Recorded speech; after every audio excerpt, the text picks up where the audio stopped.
You are now listening to The Beat Basement, Season 2, Episode 3. You see, like, there's a whole online community now of beat makers. So it's like, you know, so it's a community. You know what I mean? So it's like we all kind of are striving for the same things, and you know, so it's nice to see success. Presents The Beat Basement, where you hear from your livest producers, all of them. And this is where it all goes down, where you hear the funky sound from the producers that's up and coming, the Grammy Award winning, all of them. I'm your host Swish, and we going in. Everything going in.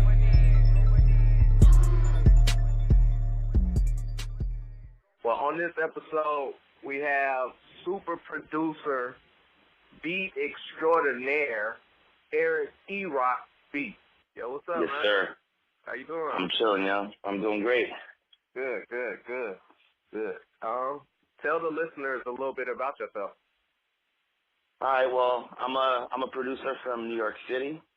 Okay. I'm 34 years old. I started rapping when I was like 14, so I've been doing this stuff for about like 20 years now. I do this full time. I make beats full time and sell them through my website, promote my brand like that online through social media, and that's pretty much it. It doesn't get any better than that. Yeah, New York is dope, man. You know, there's a lot of distractions though out here, and everything's expensive. Damn. You spend a lot of time just chasing the bread, you know, to get bills together and whatnot. So it's kind of hard for artists out here to just work because of that. Yeah. But you know, the sound and just everything always comes out of New York. So you say full time? Yeah, full time. So this is all I do. I just work out in my studio. That's too dope, man. Yes, sir.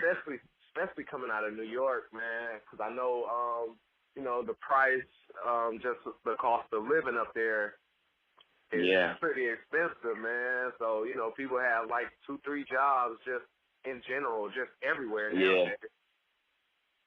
Yeah, no doubt. Well, you know, I figured that if I really wanted to do something with this, I would have to make some kind of sacrifice. So a couple years ago, I decided to quit my job and just fully dedicate myself to just this.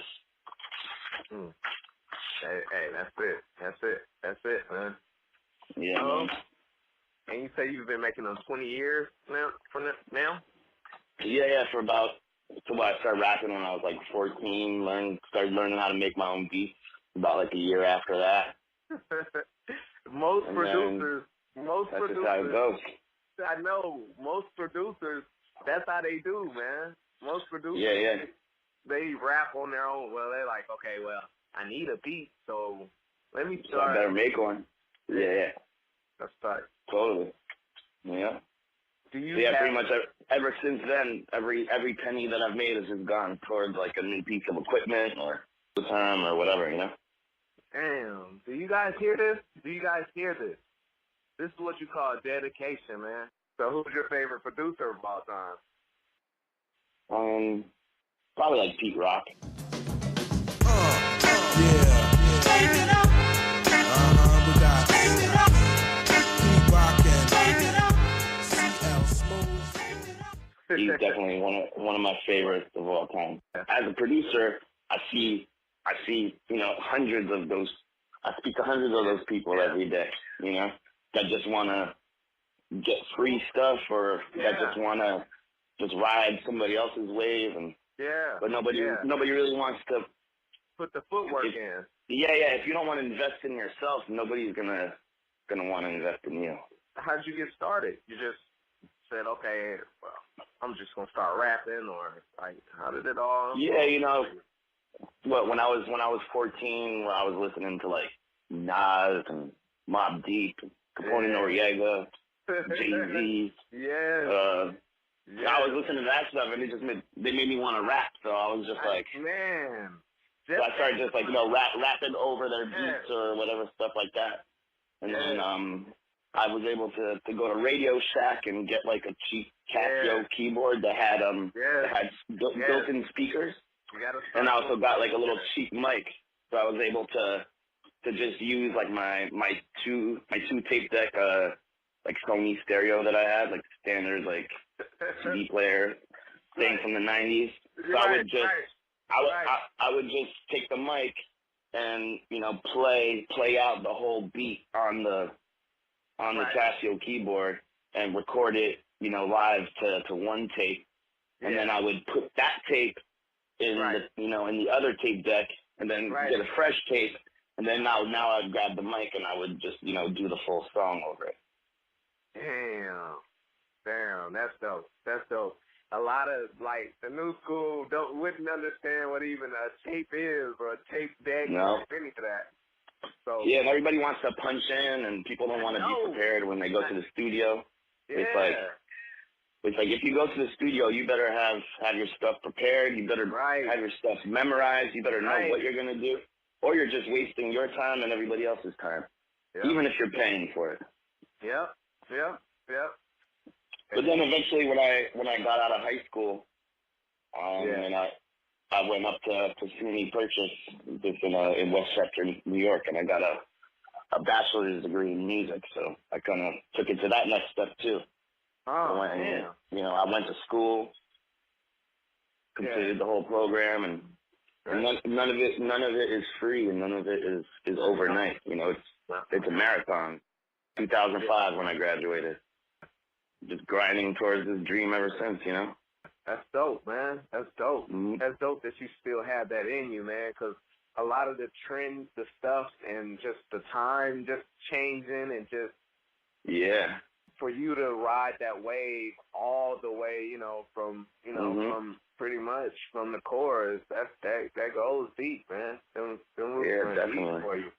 That's dope. Yeah, well, you know, art is art. You know, if you're an artist, you're gonna appreciate art, and you're gonna learn how to make different things, and you're gonna evolve. You know. Yeah. So I see you internet trapping. I see you got getting your trap on over the internet. How's that? Oh yeah, definitely. How is that? How is that for producers, you think? That's really dope. It's kind of like really empowering producers now. Yeah. Kind of be able to really just brand themselves and not have to rely on, again, record labels, or, you know, have to rely on the local rapper that you're gonna have to like give free studio time to. You're gonna have to make the beats. You're gonna have to help them write the song. You're gonna have to record them. You're gonna have to mix it. You're gonna have to master it. You're gonna have to put it out. You're gonna have to go to the shows. You're gonna have to do the whole nine.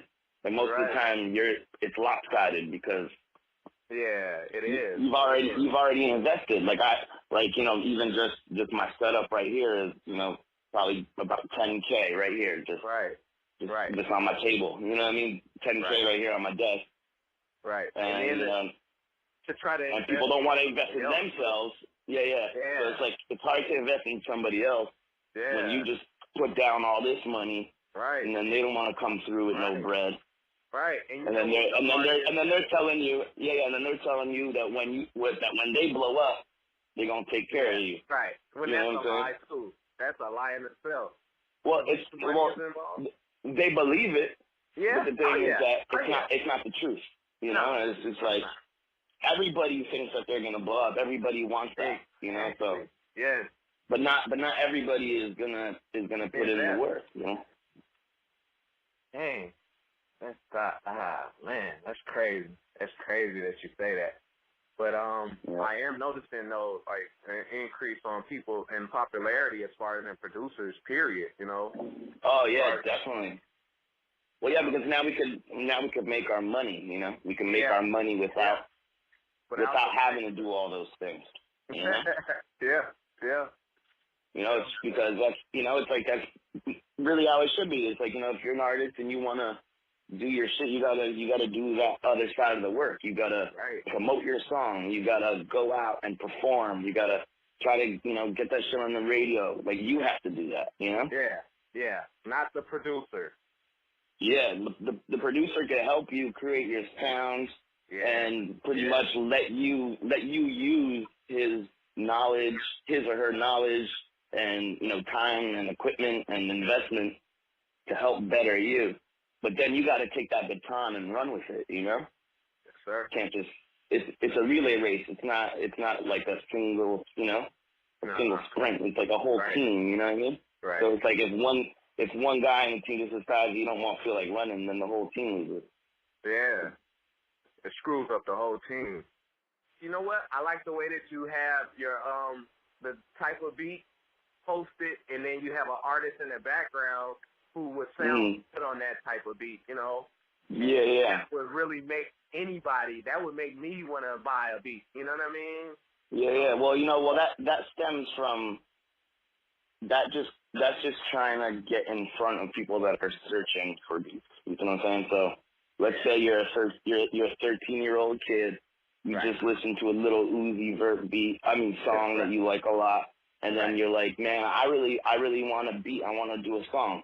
So you're like, let me look for a little Uzi Vert type beat. So that's where the whole thing comes from. It comes from, it's like the response of the producers trying to help you provide. Yeah. In a way, you know, like that's so that you could search for it, you know. So it's not like I don't make the beat with that artist in mind. I just make a beat, and then after I go, who do I think would maybe, you know, fit on this, you know? Right. That's the cap. That's the cap. Yeah. You put the cap on it. That's right. Yeah, that's right. So how'd you come up with your name? How'd you come up with? Well, it's not very creative. My first name is Erock. Okay. So I just put an O instead of an I when I added the text. So pretty much it. Yeah. Nothing too crazy. But that's right. A lot of people, a lot of artists are going with their real names anyway, you know, nowadays. Yeah, totally.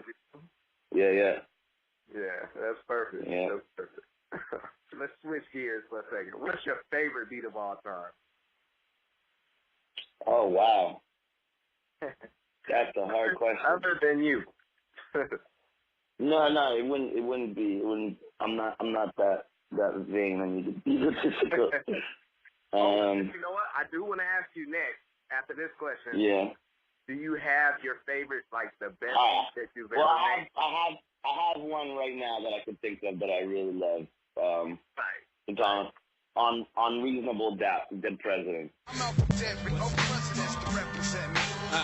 Who wanna bet us that we don't touch letters, stack cheddars forever, live treacherous, all the etceteras, to the death of us, me and my confidants, we shine, you feel the ambiance. That beat, I always love that beat. It's like mad mellow with the piano. Oh. I can't remember who made that one though. That is dope. Okay, hottest beat this year. How about a beat from this year? The hottest one this year.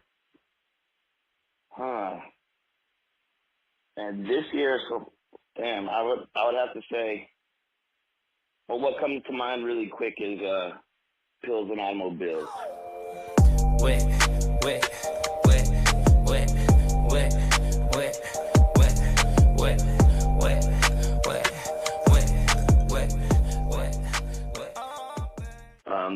Actually, the dudes that made that beat, they come from a very similar kind of position as like what I'm doing right now. Like they got their online store, their online presence, and that's kind of how.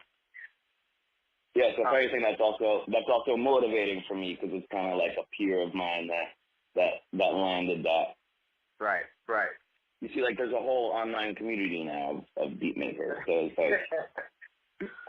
You know, so it's a community, you know what I mean? So it's like we all kind of are striving for the same things, and, you know, so it's nice to see success from, you know, people that are doing the same thing with you, you know?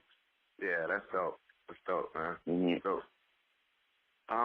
Yeah, because now a lot of hit songs now over the past 2 years have been beats that were taken off of the internet from internet producers.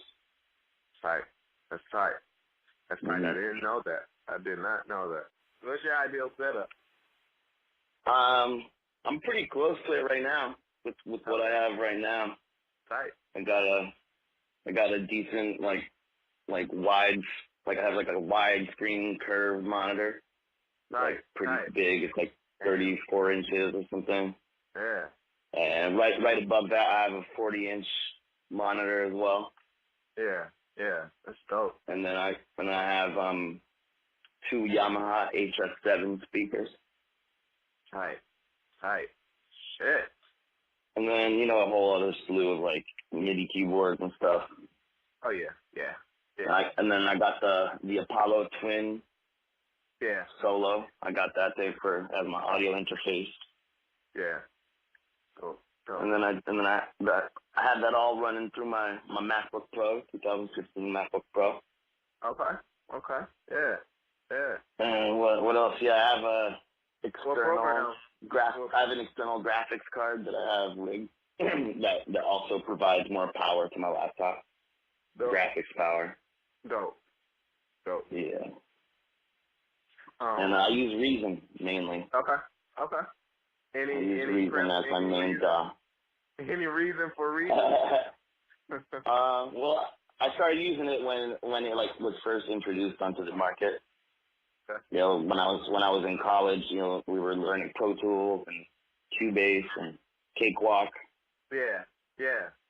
Cool Edit Pro before that, and then pretty much what happened was then there was like a couple programs that were released that had like actual sounds. Yeah. You know what I mean? Yeah. So one of them was Reason, and then not long after that, Fruity Loops came along. You know, so there was like a couple like small, but they were more like they weren't full DAWs back then. They were more like almost gimmicky to a certain degree. Yeah. And then eventually, you know, like every year they got bigger and bigger and bigger. So yes, I've been using Reason for like 15 years or something, like whenever they came out. So yeah, since like 2002 or 2003 is when I started using Reason. So who in your family musically influenced you, or? Yeah, well, my dad's a bass player. Oh, dope. So I've been seeing him play bass my whole life. Dope. And I used to love the drummer in his band so much. He was like, you know, a young guy.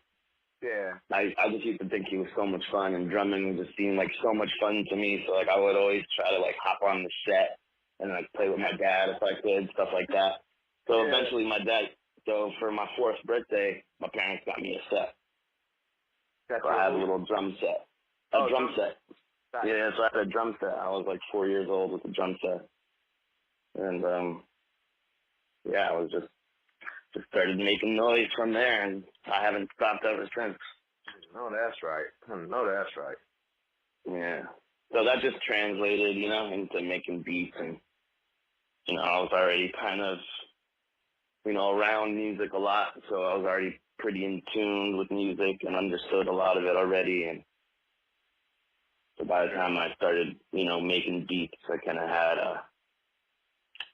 I wouldn't say an advantage, but like, you know, I already had like a, you know, like a leg up on it.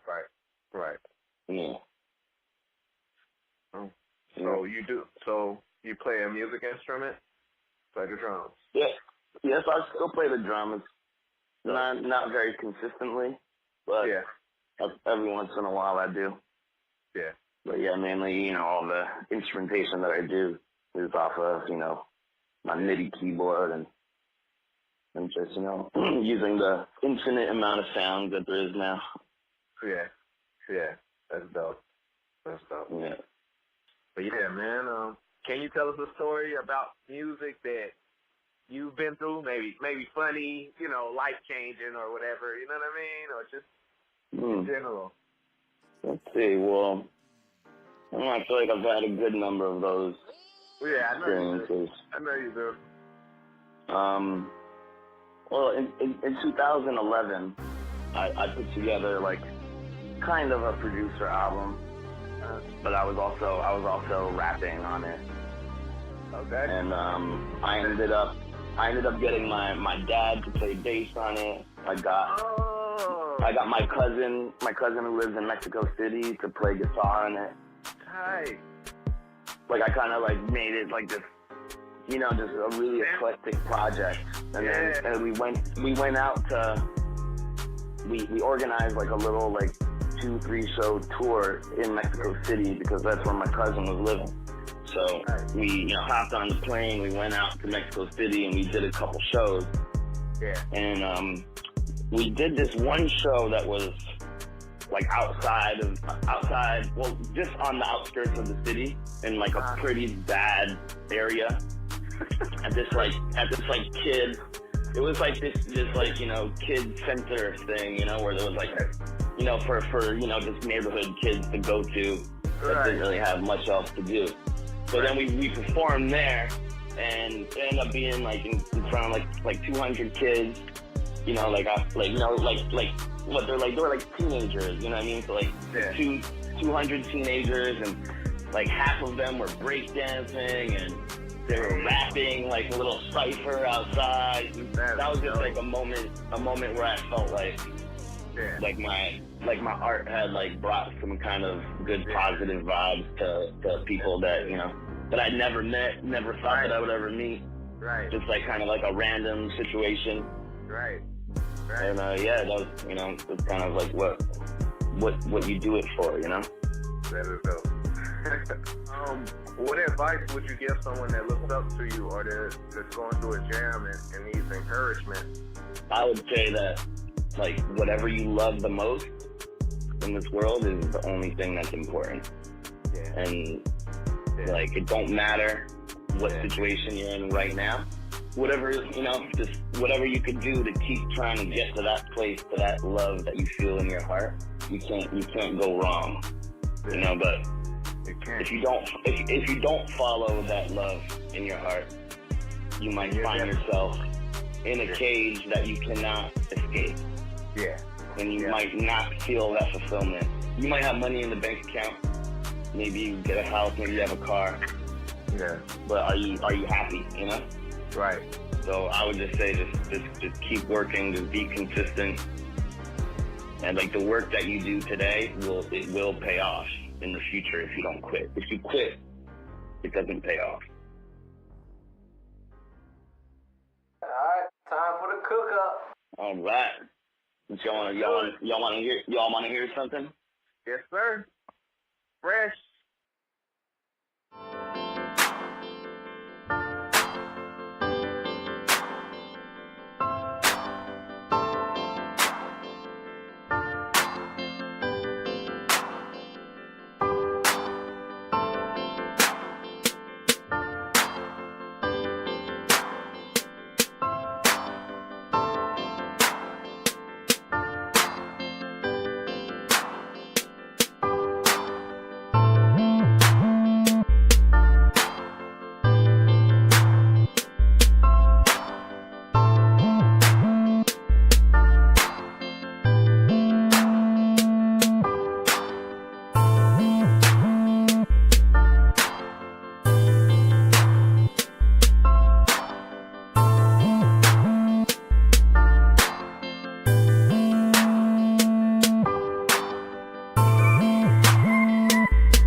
A leader is a dealer in hope.